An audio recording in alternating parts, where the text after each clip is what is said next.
I'm Bob Short, and this is Salute to Georgia's First Ladies, sponsored by the Richard B. Russell Library at the University of Georgia. Our guest today is Shirley Miller, the wife of former Georgia Lieutenant Governor, and United States Senator Zell Miller. Shirley, welcome to our program. Well, thank you. Thank you, Bob. You grew up in North Carolina. Right. About 30 miles from here in Young Harris, in a little cove called Rail Cove out from Andrews, North Carolina. Well, tell us about your early days in Rail Cove. Well, I know now that it was a very, very isolated place. At the time, I didn't know that it was, isolated.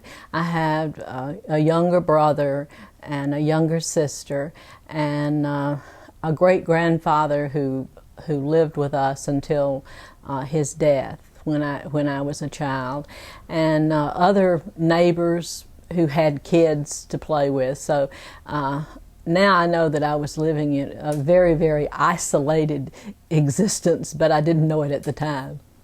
So you got to Young Harris by coming to Young Harris College. Yes, I did. And tell us about your days here.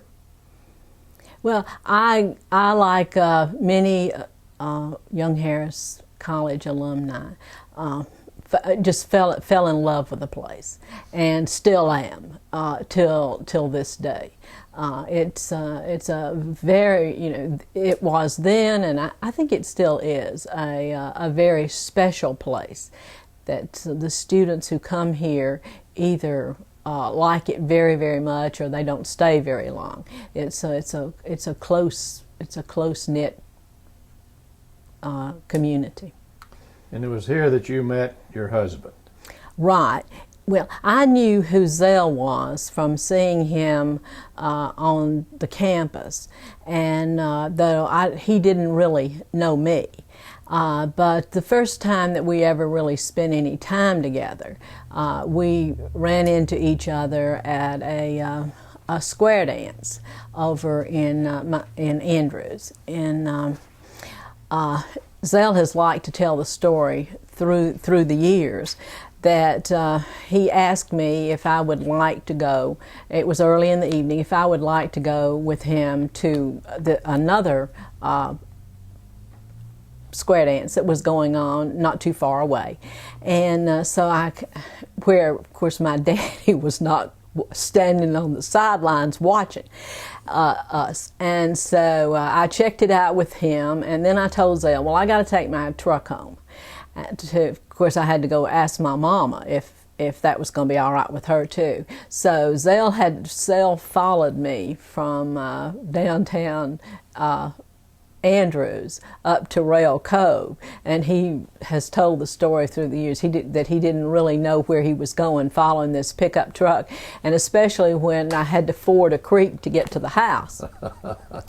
But so that was the first time we spent any time together. He knew that I was a student here at the college, and shortly afterwards, he joined the Marine Corps. That was just a month or so before he joined the Marine Corps. Good. Before we get too far away, tell us about your dad. Well, my dad was did some law enforcement work through his life, and he also did a lot of heavy of work, and a lot of that was all done away from home. So he was in the Army, and we lived at Fort Bragg, and came back home from Fort Bragg when I was 10 years old, when the war was over. It wasn't too long before we came back home, and it wasn't long after that we had electricity to come to Rail Cove, and so then we really started farming, and it was a small working hillside Appalachian farm. We had chickens, and we had laying eggs and to take care of. We had cows and calves and grew corn and tobacco and just the things that you do on a farm. And my daddy kind of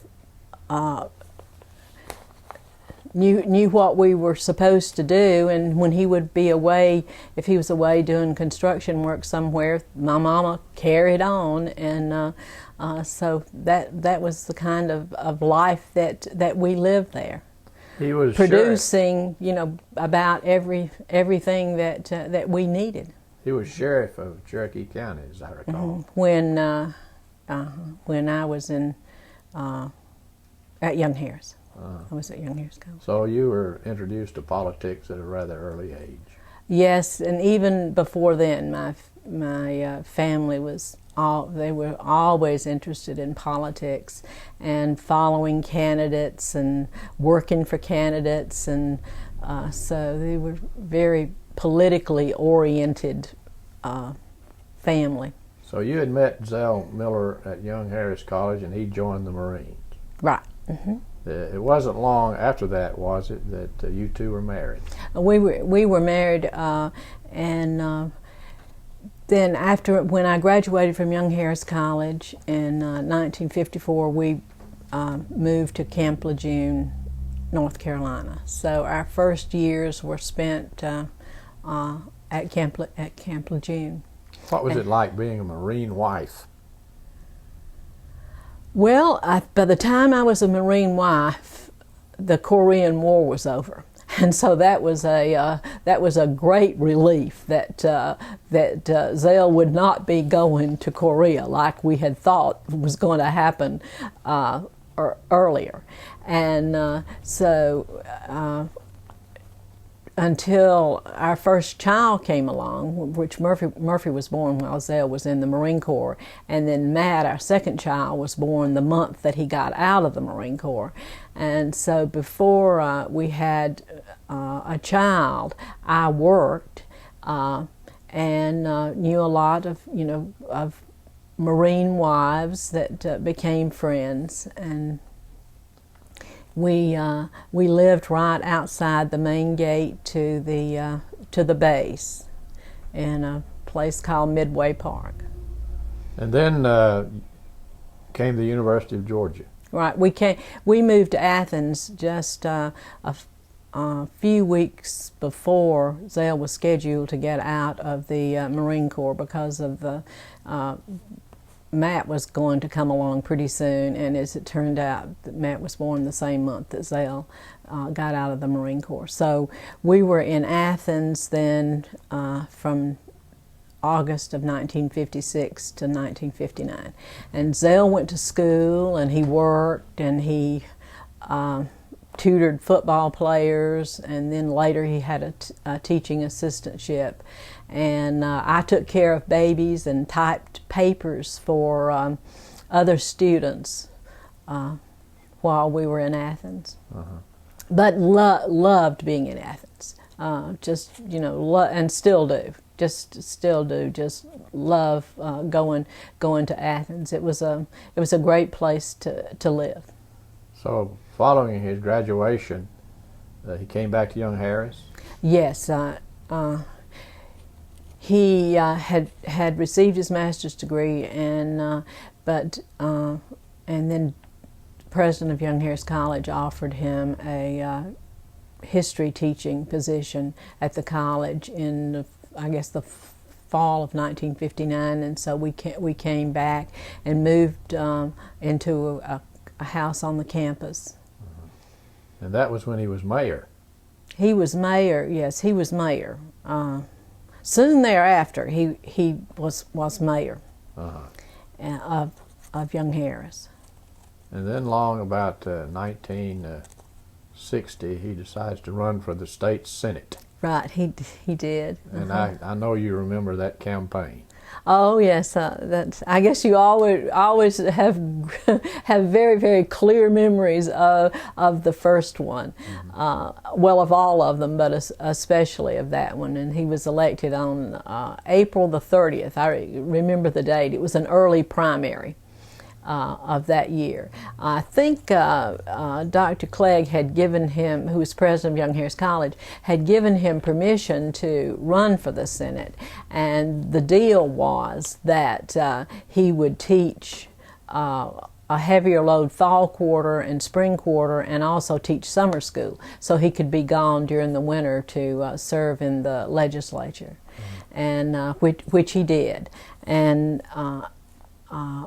when we first came home, I worked for a while for the Towns County Board of Education, and then I went to work at the Bank of Hiawassee, and I fell in love with being a worker in a bank, and well, you had quite a banking career. Let's talk about that for a minute.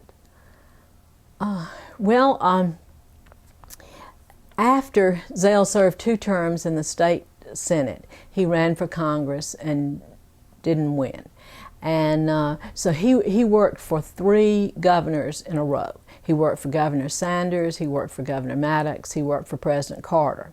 And so at the time that he was working for Governor Maddox, the boys, Murph and Matt, were about ready to go to high school, and so we made the decision that that they would go to school in Atlanta, and so that they would be where they would see their dad, not just on the weekends, but all the time. And so we went to Atlanta, and I began working at what was then C&S Bank, which is, of course, a part of Nations Bank now. And my first place of work was the bank in Buckhead. And I went there and went into the loan teller department. And so I was there for a good while, and then I was the head teller at that bank. And so I really enjoyed doing the work. And of course the kids were growing up, and the folks at the bank were very, very good to me. Every time I would say, that I need to work fewer hours so I can do this, drive carpools, and so they, the answer was, well, go drive your carpools and come back. And so that's what I did. And then after I had been there for a while, I was asked to go over to Decatur with another person who was working at Buckhead and a couple of more people. So 4 of us went over to downtown Decatur to start the bank had been granted a national bank charter to start a bank in Decatur. And that was quite an experience, but going from Buckhead, where you work from can to can't every day, and it was just a very, very intense work atmosphere with lots and lots of people all day long every day. Starting from scratch in Decatur, which was a wonderful atmosphere, because some of the stores closed for lunch, some of the businesses closed for lunch, and it was just a very wonderful. The business community was so cohesive there, and everybody knew each other, and it sort of had a small town atmosphere, and so it was a good place to be. And so I was there in in a temporary building, and then we were in our new quarters right off the square, and so the bank was up and going, and so then they asked me if how would I like to go over to Cheshire Bridge and work at a bank that had not been open very long, but kind of help to grow that bank. and of course that was a completely different atmosphere, being in a what was a very old established neighborhood, along with the junior varsity and Happy Herman's and other restaurants and food. You know that area, and so we were never hungry at the Cheshire Bridge branch of the bank, because so many of our customers were retail, in the retail food business, and so we did very well. But by the time that Zell was running for and elected lieutenant governor, they had once again told me that they'd like for me to go back to Buckhead. And so I was back at Buckhead during the first lieutenant governor's campaign.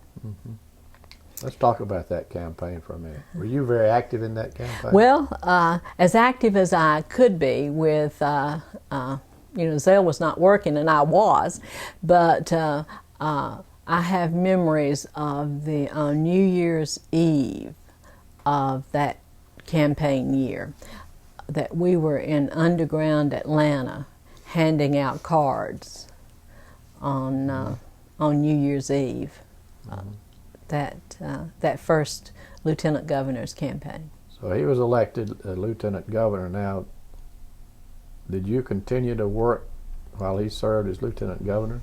I worked for a little while, and Zell's mother became sick, and so I had some other kinds of responsibilities that I needed to see about. And as you know, this house that we're in right now is the house that Zell's mama built when he was an infant, shortly after his daddy died. And we've been here for now almost 50 years. And so during the it became apparent to me that I needed more flexibility than I could have being a banker, that it wasn't fair to my customers, it wasn't fair to the bank, it wasn't fair to me and the family, that I needed to, it was just not something that I could do to be a banker. When you come in to close a loan or do some banking business, you expect your banker to be there, not your stack of paperwork on somebody else's desk. And so I left the bank, and for a period of years, I did some retail clothing stores. I had one in Hiawassee and Norcross, and one on the Buford Highway, and that was something that gave me a lot of flexibility in my time, that I didn't have to be there. If I needed to be in Young Harris, I could be here. And then in the early 1980s, I started helping organize a bank in Hiawassee, and which we opened in 1984, and I worked there until shortly before Zell was inaugurated governor. And I mean shortly, like I left at the first of the year before the inauguration. And he was lieutenant governor for 16 years, which and I'm sure will always be a record. Well, he enjoyed that. He enjoyed the legislative process very much, and after that period of time, of course, the boys grew up during that period of time that he was lieutenant governor, and of course Murphy went to Emory and then to law school, and Matt graduated from the University of Georgia, and so the boys grew up during the lieutenant governor years. And then the big event was his race for governor. Yes. Mm-hmm. I know you two are very close. Was there much discussion about that decision? There was some discussion about it that went on over a period of years. You know that old saying, the timing is everything in politics, and I think that we both thought that the timing was right. If he was ever going to run for governor, that was the time. So he was elected, and you move into the governor's mansion. Tell us about life in the governor's mansion. Well, it's hard. Living in the governor's mansion was new, but the area of the city was not new to me because I had worked in Buckhead for such a long time. You know, I knew where. I knew doctors, I knew dentists, I knew the pharmacist, the dry cleaners, the grocery stores, and so it was not a strange environment to me. But I guess we did the normal traditional things that had been going on at the mansion, the public tours and the other events, and then the rest of what we did pretty much evolved around the administration's agenda, which Zell, it was a very ambitious agenda. He had run with several different things that he really wanted to accomplish, and of course the beginning part of that would have to be the emphasis on education and improving education, and he had conceived of the hope was his baby. He planned how it was going to work, and he named it, and so the Hope scholarships and the pre-K and was at the very top of the administration's agenda. And so early on, in fact, in his first State of the State, and we had talked about it a lot beforehand, that where I would fit into that work, that I wanted to work with adult literacy. It was something that had touched me through the years, because when I was young and working, I would run into people that I just knew that could not write and could not read, but then I found the same thing in the different locations where I worked in Atlanta, that I had customers that I would, maybe had been with me for a long time, and all of a sudden I would say, initial the line where it says so and so, put your initial that, and then I'd get this blank stare, and then I would realize he or she can't read. They don't know where that line. They can't find that line because they can't read it, and so it was something that had.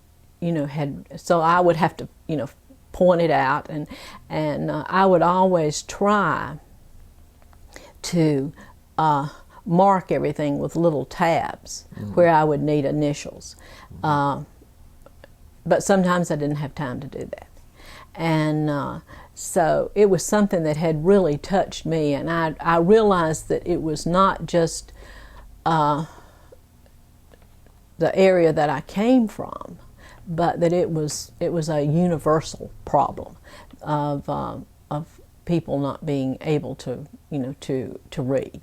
So Zell signed me on in his first State of the State to work on adult literacy, and so that was my niche, and and I did it for 8 years, and very few days at the mansion I did not spend some of my time working on adult literacy.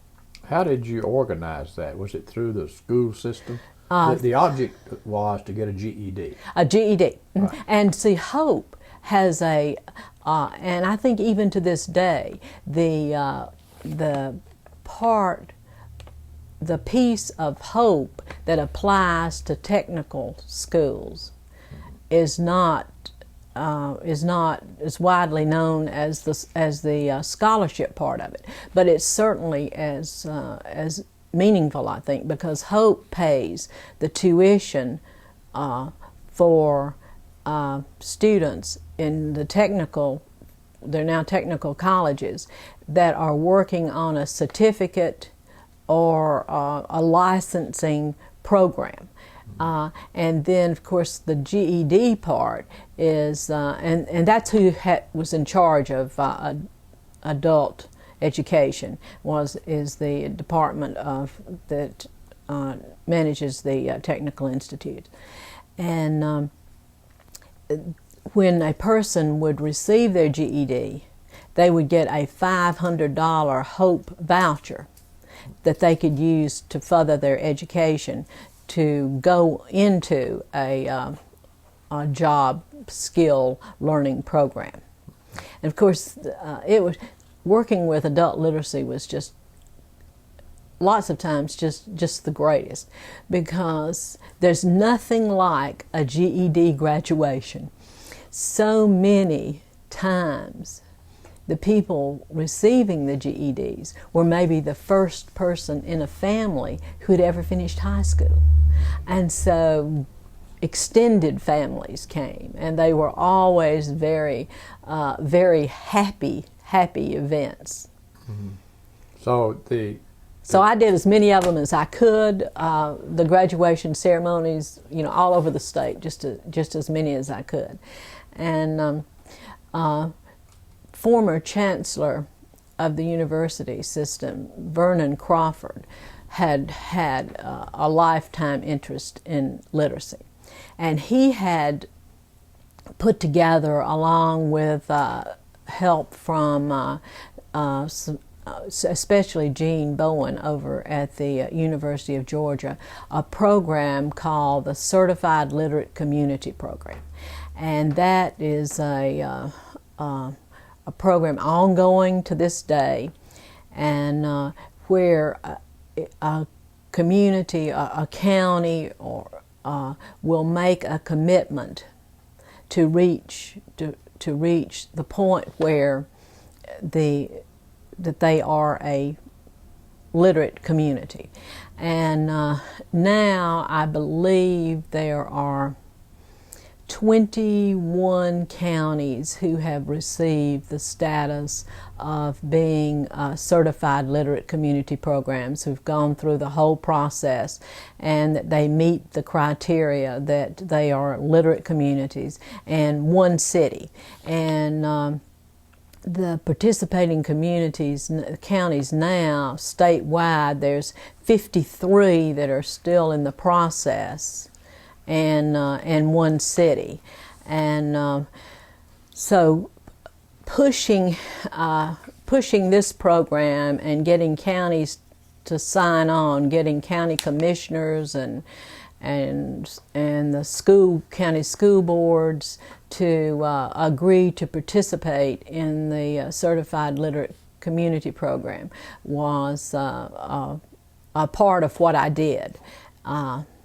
And it has been so successful, and I'm not sure of the statistics that I'm exactly right, but I think the number of annual GEDs went at that time from somewhere in the neighborhood of 13,000 to about 20,000 per year.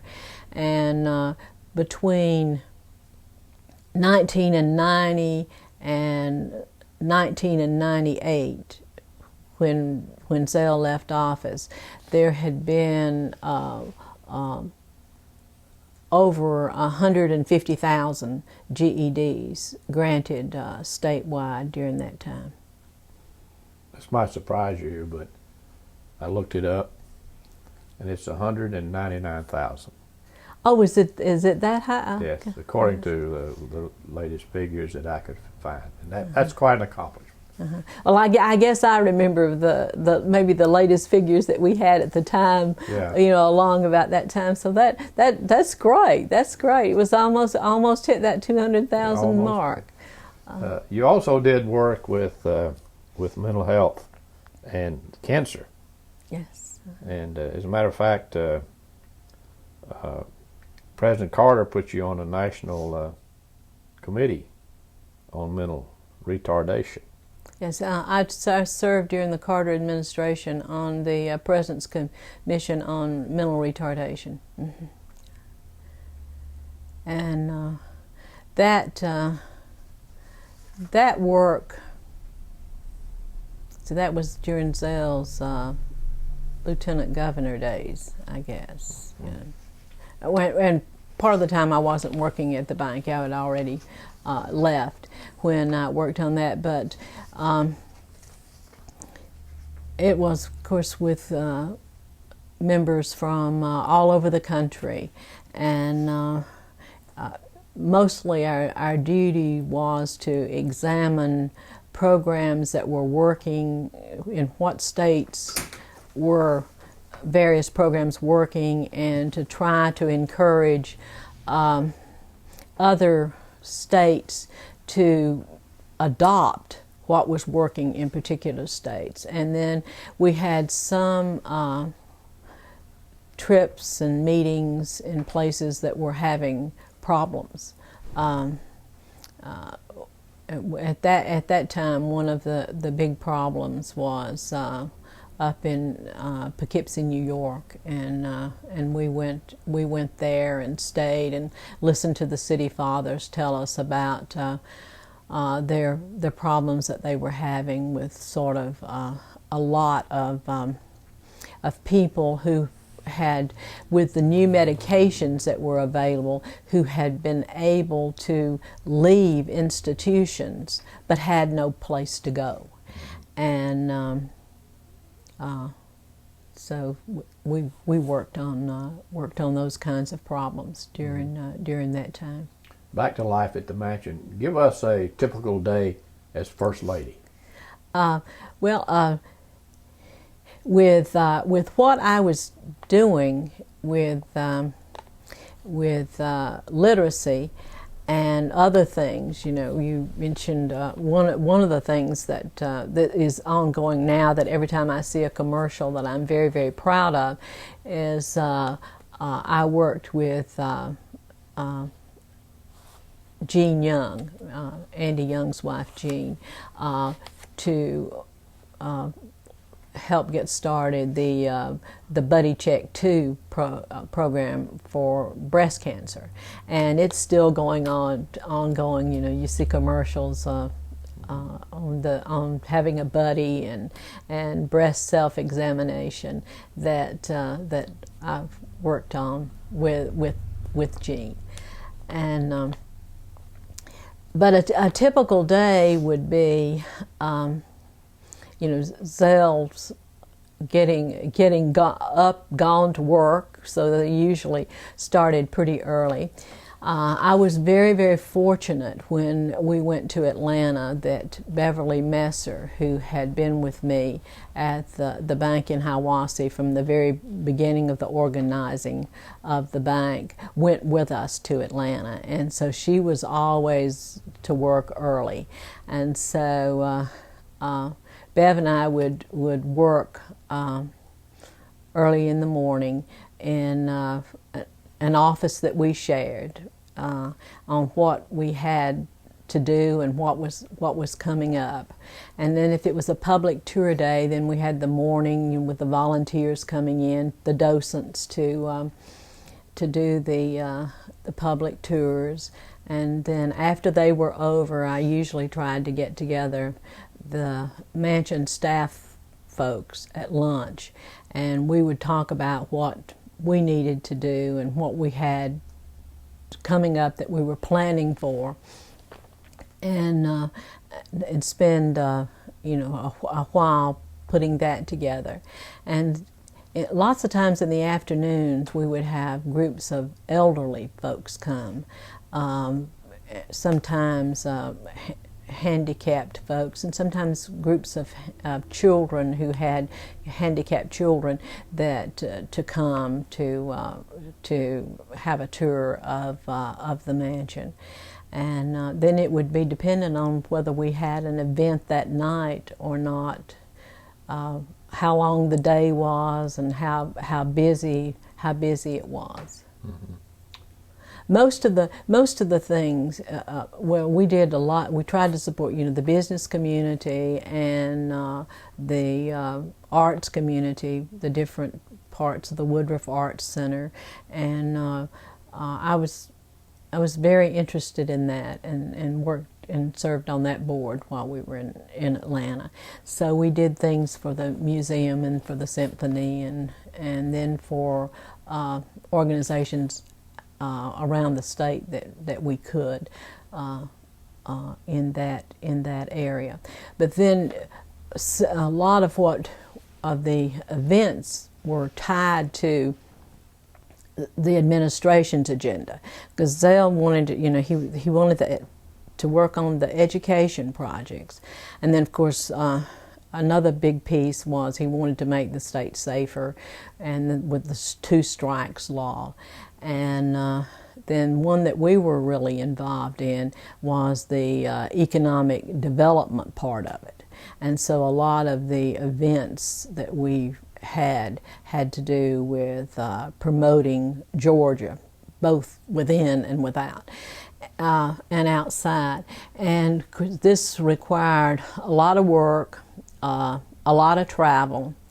It was a very fortunate time for us, though, because and Zell has this belief that if he could get this person or these people who were considering locating in Georgia or expanding in Georgia, if he could sit down with them and look them in the eye, that he could convince them that Georgia was the place to come. And so there was a lot of effort put in that area. And I think, as best I remember, the job creation over the administration was like 620,000. So that averaged creating 2,000 jobs a week during that period of time. So that was a big piece of the administration's agenda. And then he was very he wanted to set aside natural areas. So we had this program. We had two programs. We had Preservation 2000 going on, which was to set aside 100,000 acres of land that would be preserved for future generations to use. And then after that came the River Care program, and so that was another area that we were working on very diligently during that time. You were First Lady during the Olympics. Yes. I bet that was a busy time. Sometimes I think I think back that the Olympics ate us up for about 18 months. In the planning and the preparation for the Olympics was very, very time consuming, because we had responsibility for I felt like doing everything right, and so these people, the IOC, the Olympic Committee, things were going on about the Olympics long before the Olympics began. And of course the IOC, the Olympic Committee people, were from all over the world. And so the care and the planning that we had to do in order to serve the right food, not serve anything that was not acceptable in their countries, took a lot of care in planning and in the preparation to get it right, to do that. And of course we had support from the State Department, and we had wonderful support from the Coca-Cola Company, because the Coca-Cola Company, you know, operates all over the world, and so they have people who knew the protocol and what we should do. So we had them right there in town that we could, you know, and they were very willing to help us and to get ready. But the mansion being located where it is, we could not have like trash pickup during the Olympics. And we couldn't have deliveries of the normal truckloads of food coming into that area of the city, because, you know, the security was very, very tight. So we borrowed the refrigerated parts of tractor trailers and parked them, and we had food stored in them prior to the Olympics that we were going to use during that time. And I think we had tents up for 6 weeks with the Olympics and the Special Olympics, you know, afterwards. And so when we would empty, as soon as we emptied a refrigerated trailer, then we had a place to store the garbage until it was over. And so I guess a real always has amused me incident during that time. At the beginning, we had we knew that the Clinton family was coming and would be there. And but we didn't know that a lot of the cabinet would be there that at the beginning of the Olympics, and would also be there. So we didn't quite have the number right on who we were expected to feed for the beginning ceremonies night. And so many of the cabinet members came that day as well, and most of them brought clothes to go to the events that night. And so we didn't have enough food there to feed all of these people supper, and it was getting close to supper time. And the building authority people, the folks who operate the cafeterias and the restaurants for the Capitol normally, they were the folks who prepared the food for all the security people that had been brought in from all over the state to help with Olympic security. And so I called the folks down at the building authority and say, what have you got that you can spare for us?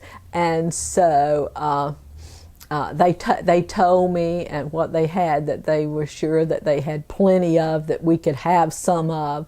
And so that's what we served the members of the that's what we served for dinner that night. So the president's cabinet had the same dinner that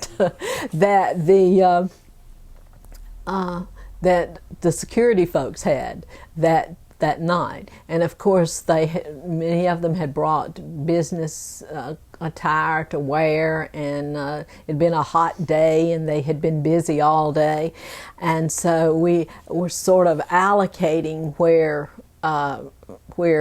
different folks could take a shower in the house. And then the sudden I realized we don't have this many towels. And so I called out to the troopers' barracks and said, I need to borrow every dry towel you have. And so in just a few minutes, I saw this laundry cart coming across the driveway with towels. And so I took it in the elevator, and I handed out the troopers' towels to the cabinet, so they could take a shower to go to before they went down to the events. Did you and Bev handle all this, or did you get a little extra staff during the Olympics? We had our volunteers really helped. I mean, they went way beyond the call of duty to help us during the Olympics, and so did the Zell's staff from down at the Capitol. They came out and they helped us. All of them that didn't have other responsibilities that they had to do, they came and helped us. And of course that wasn't the only time that we called on them to come out and give us a hand, but they really did help us during the Olympics. And of course, being there when the president was there, they were folks that their Social Security numbers had already been run through. The Secret Service had already run their Social Security numbers because they had been there to help us with events previously, and so that's who helped us. How do you treat a sitting president when he's your guest? Do you sit around and shoot the bull, or do you take him places, or playing country music? Well, of course, President Clinton had visited us before he became president, and Zell stayed up with him. He's a night owl, and so Zell would just stay up and talk to him. And I guess the first time he came after he was elected president. He was on his way to South America, so he brought quite a group with him at that time that would go on with him on that trip. And they stayed at the mansion also? Yes, they stayed there. They stayed there too. The doctor, the military people, and of course they put in their phone lines. They put in their all that. It's quite a production to get ready to have a president stay with you because of the way the house sits with the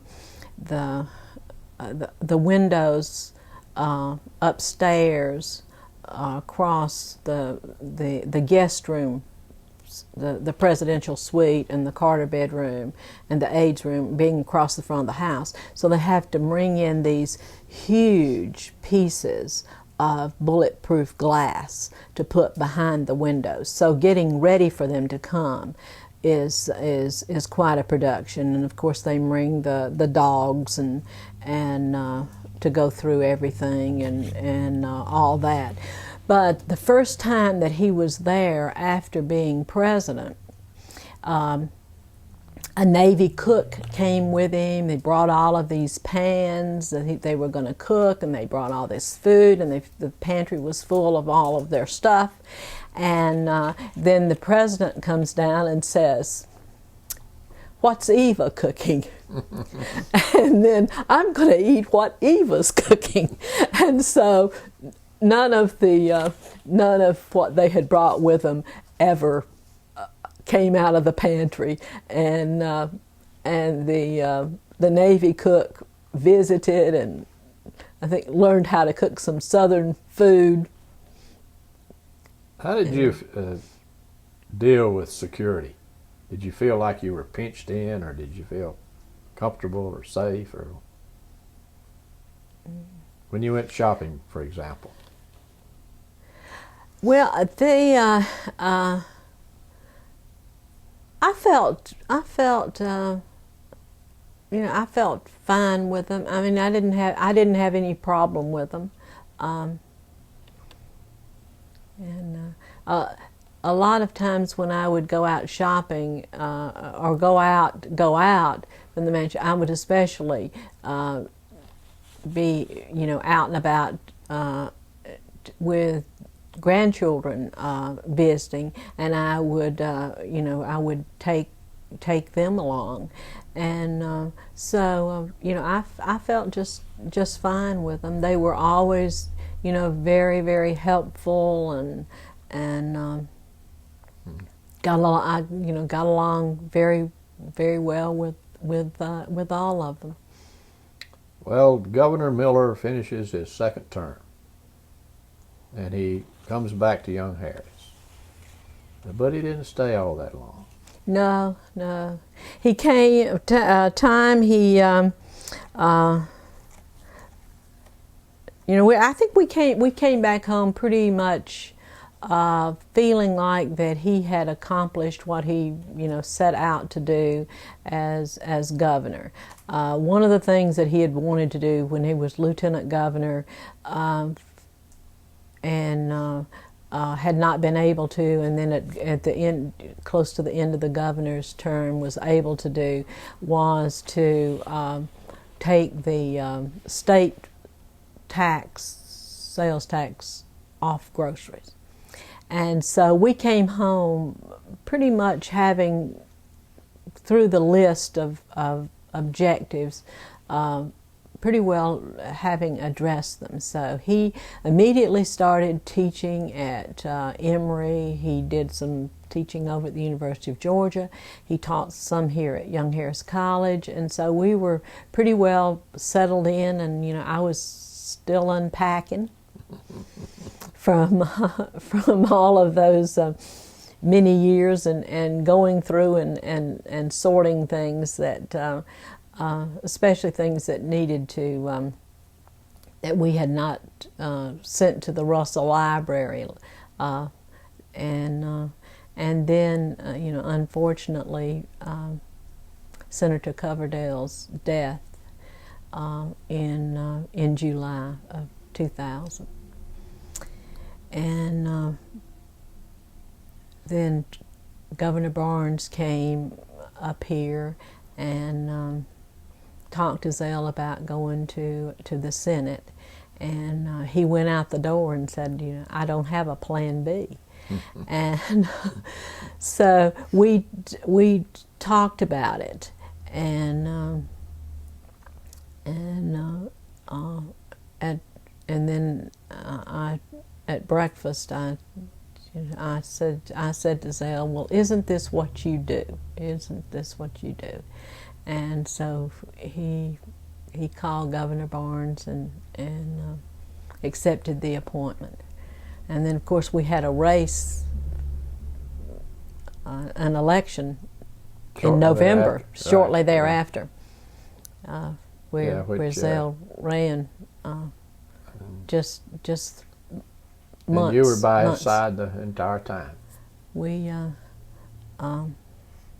So he said initially to me that I'm not going to do that partisan stuff in Washington, and I knew that was he was not going to do that, because he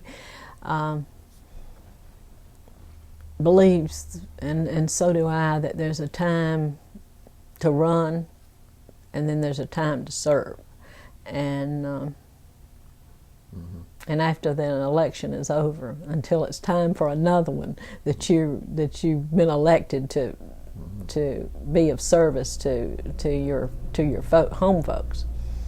And so we went off to Washington, and were very fortunate to find a place to live up on Capitol Hill, just right across the street from Zell's office. So this was really the first time in his political career where I had followed what was going on a daily basis, because I was right there. And I guess to think about our time in Washington, we'd have to give you just a little bit of background about Zell's friendship with President Bush. The Council of State Governments has what they call the New Governor's School that happens within, second week after you're elected governor, that they have somewhere. And they ask people to be faculty. They ask sitting governors and their spouses to be faculty for the New Governor's School. So they had asked us to be faculty for the New Governor's School when President Bush was elected governor of Texas. And at that time, Zell and the president, they just kind of hit it off. Zell is a walking encyclopedia of baseball. Stories and statistics, and he's loved it, and he follows it all season. And so he found with the president, they sort of hit it, became close friends through having mutual interests.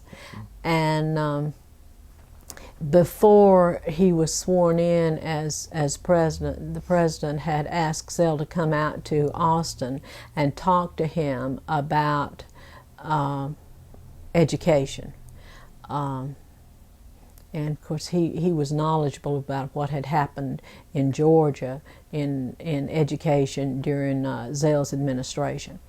And so they became close friends, and out of that friendship came and Zell's belief in cutting taxes. Of course, he had two other tax cuts during his administration that were significant, in addition to the tax off of groceries, and so that Zell became the co-author of the Bush tax cuts. Tell us, if you will, a little bit about the social life of a senator and his wife in Washington. Well, I think one of the surprising things to me about Washington, about the Senate, was that there is a whole lot less social life than you normally think is going to happen there.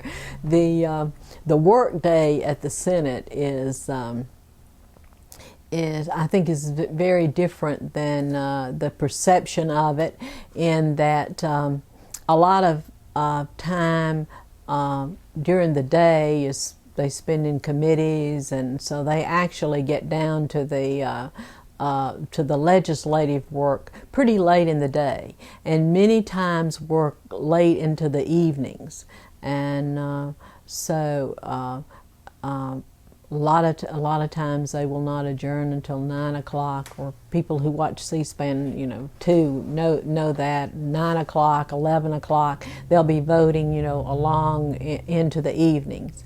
And many times, if Zell was, if there was some delegation from Georgia there, someone would take Zell to the front of wherever the event was taking place. He would go in and say a few words, come back out and get in the car and go back to the office. So that, and I guess I, like many Americans, I think, probably think that, that there's a lot of social life in Washington for the members, but certainly not on the Senate side, and I don't think on the House side either. The Senate wives have been chapter of the American Red Cross for a long time, a very long time. And every Tuesday, the Senate wives get together and have lunch, and all those who want to, and the business of the lunch is if we're working on a something for the Red Cross, and that mostly is blood drives. There's a lot of young, healthy people on Capitol Hill that you can have very, very successful American Red Cross blood drives, and all the wives all you have to do is to recruit them and make them some cookies, and then go help with the blood drives on the days that you have them. And so that happens every Tuesday. And then in the afternoon, the Senate chaplain meets with all the Senate wives who want to meet with him and have a Bible study kind of an afternoon session with him. And I attended that. There were other Senate wives there on both sides of the aisle whose husbands had been governors same time that Zell was, that we had known through the years. So there were some people that wives that I already knew very well and had for a number of years. Mm-hmm. And then I was also a member of one of the international clubs, International Club Number 2, and which are they have a long history as well, and these are organizations of women whose of wives from the diplomatic corps, some who have wives whose husbands have been in politics in other administrations who are still there, and members of Congress, the House and the Senate wives. And we would have lunches, and if we went to an embassy, learn a lot of detail about the country that the member was from, and then there were a few business wives in Washington who were part of those groups. So I found those to be very enjoyable, and plus learning a lot from those meetings. Did you and Senator Miller associate much with other senators and their wives socially? We did not a whole lot, because there's just no time to do it. Mm-hmm. We spent more time, I guess, socially with other senators and wives when we went, on a trip. One time we went on a trip with a group to Mexico, and we spent time with them. Then we went on a trip, then we went to Normandy for the 60th anniversary of D-Day with a group. And so we spent more time with them socially on trips. But of course, you really do it on a daily basis, because you never know who's going to, what wives and husbands are going to be having lunch together, and then you run into people at the Capitol and spend some time. So you spend enough time that you know a good bit about their families and what's going on there.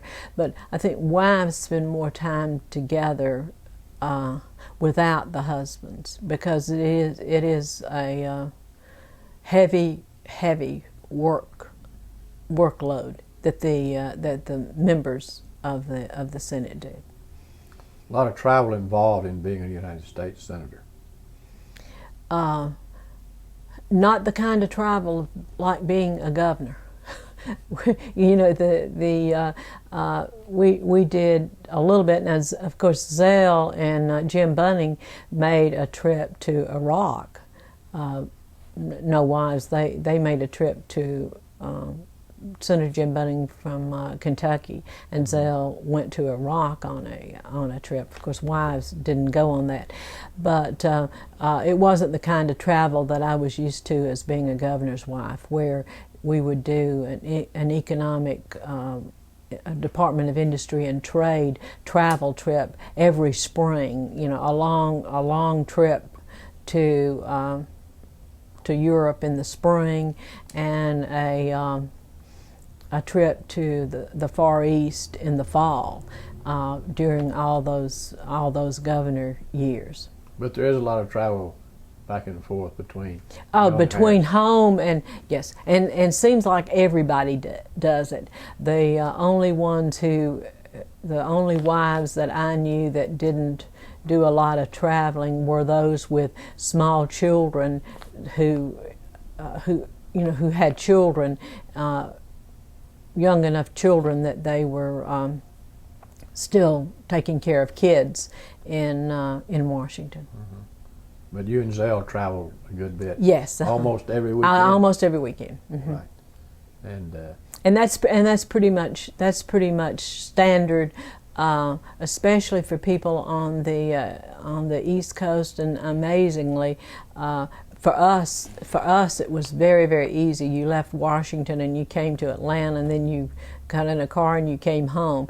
But many members would have to, change planes somewhere, and then have a lot longer distances to go from wherever they left an airplane to where they lived than we did, and it still did a lot of traveling.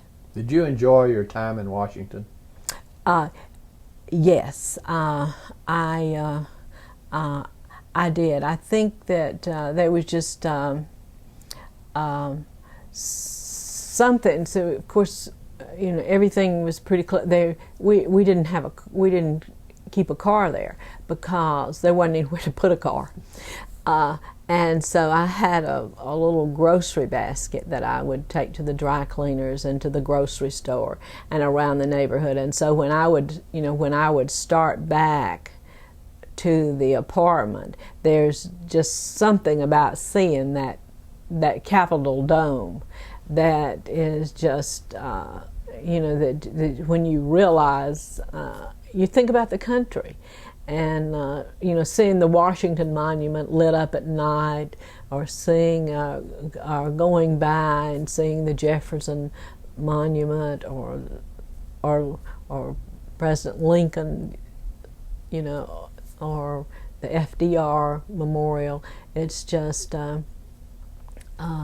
that when we would have friends or family that would be there, that I would be showing them around, and going to the Library of Congress and showing them the room that has Thomas Jefferson's library in it. Those things are very, I found to be very, very heartwarming, and makes you proud to be an American. Did you regret Senator Miller's decision not to seek re-election? No, I did not. I think we were both ready to come home. Speak to us a little bit about his being an author. Well, I guess I can't really leave the Washington part of our lives without just saying a word or two about his speech at the Republican National Convention, because they had asked him to speak at the convention, and initially he did not know that it was going to be the keynote, and so he had written out, and of course that's the author part too.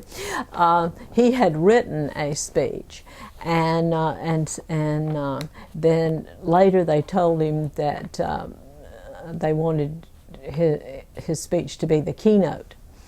And the day of the keynote, he was, of course, still working on it. And then realizing that the vice president was going to come after him, he didn't want to get into any of his time because the networks would cut it off if the vice president didn't have all of the time that he was supposed to have. So Zell was still cutting on that speech, just a few minutes before he went up on the podium to deliver it. So he was still chopping on it, and initially he was afraid that what he had left of the speech was not a speech that was going to be helpful to President Bush. But after we had been home a day or two, and we were hearing back from people on their campaign trail, telling how well, whenever it was mentioned out on the trail, that it was being received, that that those fears left. But he did do 2 books shortly, thereafter, A National Party No More and A Deficit of Decency, which both of them were very well received. Bestsellers. Both of them were on the New York Times bestseller list. Mm-hmm. But of course, Zell has always written. He wrote whenever we first met. He writes. He always has. He has always written, all the time. Even now, he comes in from walking Gus, and sometimes he hasn't carried paper and pencil with him, and he'll come in, and I can tell when he comes in the back door that he's looking for a piece of paper and a pencil to write down whatever he has on his mind that he wants to put on paper. Well, we might mention he also keynoted the Democratic convention. Mm-hmm. With a good speech in 1992. Mm-hmm. Right, and that was well received also. Yes. So I guess he's the only person who has keynoted both. I think now Senator Lieberman has spoken at both, mm-hmm. but I guess Zell is the only person who has keynoted both the Democratic and the Republican national conventions. Looking back over your husband's career, what has made you most proud? Well, there are several things that I think that have been really important contributions, but I think probably the Hope Scholarships. Not too long ago, we went down to Georgia State University to take part in the celebration of the millionth Hope Scholarship that has been granted. So I would have to say that probably what the Hope Scholarships have meant has been the thing that I have been most proud of. Mm-hmm. And of course, now Zell is one of 3 Georgians who has been elected both governor and United States senator, and I think that that's really quite personally that is really a quite an honor. And of course, that, you know, I realize that that would not have been possible if it were not for the men and women who, you know, the very able, productive men and women who have worked for him and with him over this this long political career, and of course they're just like extended family to us. We keep track of their careers. We like to hear from them, like to know about what's going on with their families, and that they really deserve a lot of the credit for what things that he was able to accomplish in political office.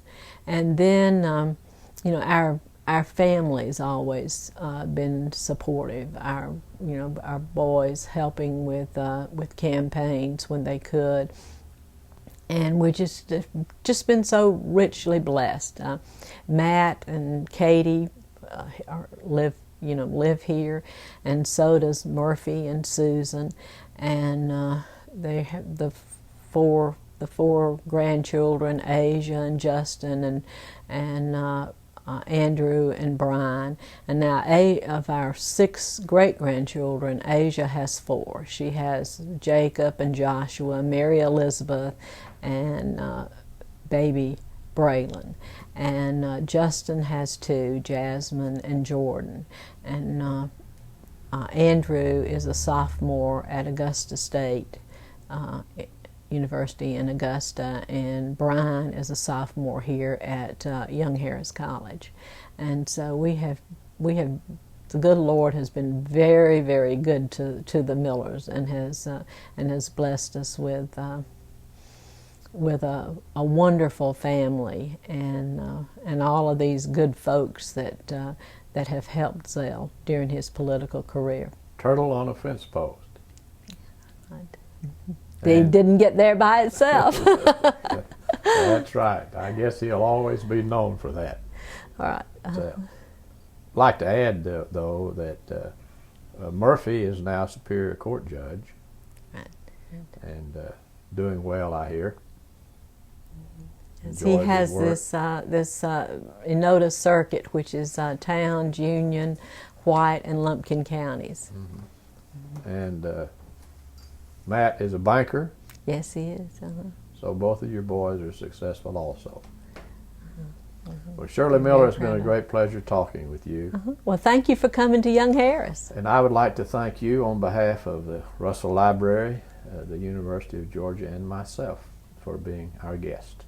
Well, thank you. Thank you so much.